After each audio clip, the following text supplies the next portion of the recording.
The famous American author Will Durant wrote about Indian civilization in his book, The Story of Civilization, that India has sent many gifts to the West. India has discovered so many things and has invented so much that has changed the world we live in completely. This episode at number 10, numeral system. Many of us do not realize that the numeral system we use today has come from India. Most people think that the numeral system that we are using today is Arabic. But when Arabs came to India, they acquired the Indian mathematical concepts and shared them with the West. Now, the Indian numeral system broke the complex Roman system used back then. And not just the numeral system, many mathematical principles originated in India. Albert Einstein even once said, "We owe a lot to the Indians who taught us how to count. Any scientific discovery would not have been possible without it."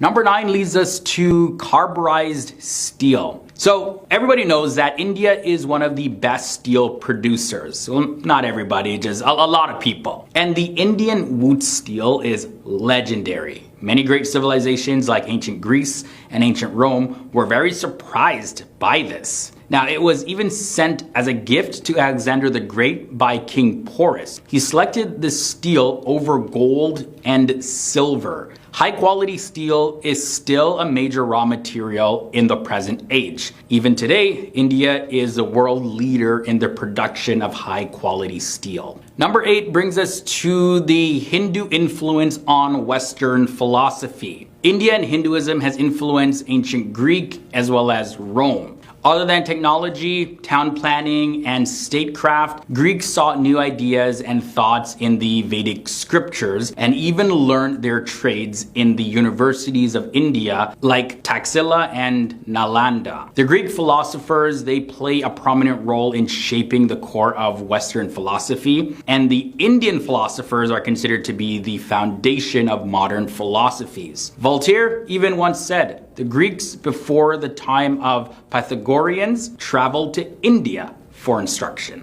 In at the number 7 spot, we have cotton textiles. Indians were the first ones to use cotton textiles for clothing. It is a revolutionary contribution to the world. Now, back in the day, only animal skin was used by the Greeks. And at the time when Alexander the Great was conquering the world, Greeks found the cotton industry over in India. It was the first time that they used Indian garments. And now, Western Europeans may argue with this one a little bit, but the truth is what we have achieved today is because of the knowledge gained from high quality textile production and trading through India.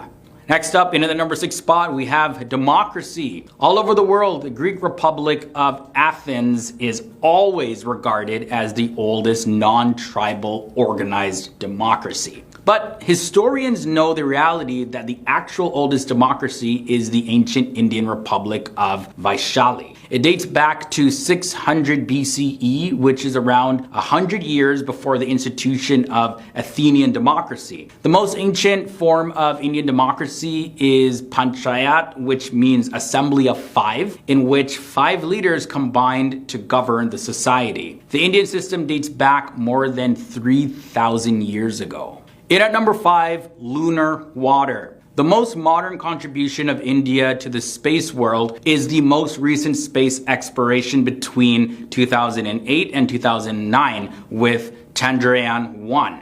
And this detected the presence of lunar water. The exploration was done before NASA's moon mineralogy mapper, and the director of NASA, Jim Green, he even said this, and I quote, "We want to thank ISRO, or the Indian Space Research Organization, for making the discovery possible. Till now, it was thought that moon is a dry surface with a lot of rocks." Number 4 brings us to quantum statistics. Many European scientists, they have turned to Vedas for inspiration. Arthur Schopenhauer has declared the Upanishad, which are Sanskrit texts of Hindu philosophy, as the most satisfying and elevating reading in the entire world. Many European scientists are students of advanced Upanishads, and the Bengali scientist Satyendra Nath Bose, he provided the foundations for quantum statistics. Now, although the Nobel Prize was awarded to German and US scientists, well, he's still greatly known for the God particle and the Higgs boson particle. Mathematician Peter Johnstone has said that gravitation was known to Indians even before the birth of Newton. Also, blood circulation was discovered originally by Indians.